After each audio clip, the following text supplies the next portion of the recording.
দূর থেকে প্রিয় মানুষের জন্য যদি আপনারা এই আমলটি করতে পারেন, 3 বার পাঠ করতে পারেন আয়াতটি, আপনাকে সে পাগলের মতো ভালোবাসবে, আপনার কাছে ফিরে আসতে বাধ্য হবে এবং আপনার কথা শুনতে বাধ্য হবে।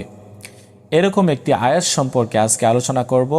এই আয়াতটি পাঠ করতে পারলে যে কেউ আপনাকে পাগলের মতো ভালোবাসবে, আপনার কাছে ফিরে আসতে বাধ্য হবে, আপনার কথা শুনতে বাধ্য হবে।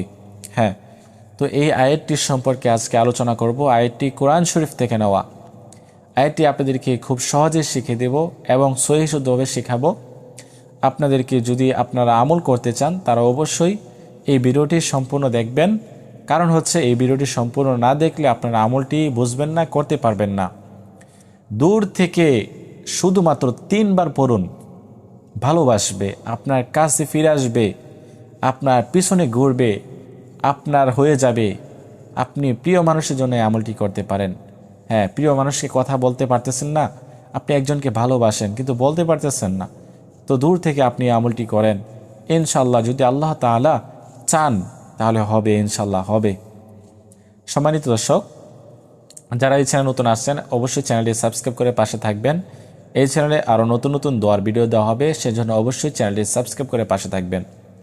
আর এই ভিডিওটি যদি আপনার কাছে ভালো লাগে অবশ্যই লাইক কমেন্ট করে পাশে থাকবেন এবং ভিডিওটি ডাউনলোড করে রাখেন, যে পরবর্তীতে আপনারা শিখে নেবেন।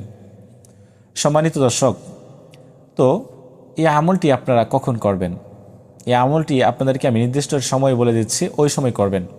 সময়টি হচ্ছে তাহাজ্জুদের নামাজের সময়, যখন সকলে ঘুমিয়ে থাকে, অধিকাংশ মানুষ ঘুমিয়ে থাকে, নিরিবিলি অবস্থায়, নিরিবিলি জায়গায়, পবিত্র স্থানে পবিত্র হয়ে আপনার আমলটি করতে হবে। তো সেজন্য আপনাদেরকে প্রথমে 3 বার ইস্তিগফার পাঠ করতে হবে, আস্তাগফিরুল্লাহ আস্তাগফিরুল্লাহ আস্তাগফিরুল্লাহ। তারপরে 3 বার দুরূদ শরীফ পাঠ করবেন, 3 বার 5 বার দুরূদ শরীফ পাঠ করবেন। দুরূদ শরীফ ছাড়া কিন্তু আমল আল্লাহ তাআলার কাছে গ্রহণযোগ্য হবে না। তো কোন দুরূদ শরীফ পাঠ করবেন? যে কোনো সময় যে কোনো দুরূদ আপনারা পাঠ করতে পারেন, কোনো সমস্যা নাই।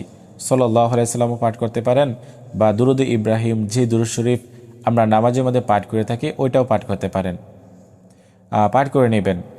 তারপরে হচ্ছে আপনারা কি করবেন, ওই যে আয়াতটির কথা বলছিলাম, ওই আয়াতটি আপনারা শিখে নেন।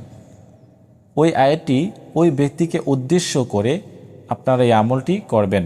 হ্যাঁ, আপনাদের উদ্দেশ্য কিন্তু ওই ব্যক্তিকে উদ্দেশ্য করে আপনারা এই আমলটি করবেন, তাহলে ইনশাল্লাহ কাজ হবে।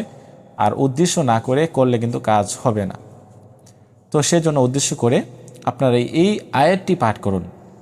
আয়াতটি হচ্ছে وَأَلْقَيْتُ عَلَيْكَ مَحَبَّةً مِّنِّي وَأَلْقَيْتُ عَلَيْكَ مَحَبَّةً مِّنِّي وَأَلْقَيْتُ عَلَيْكَ مَحَبَّةً مِّنِّي।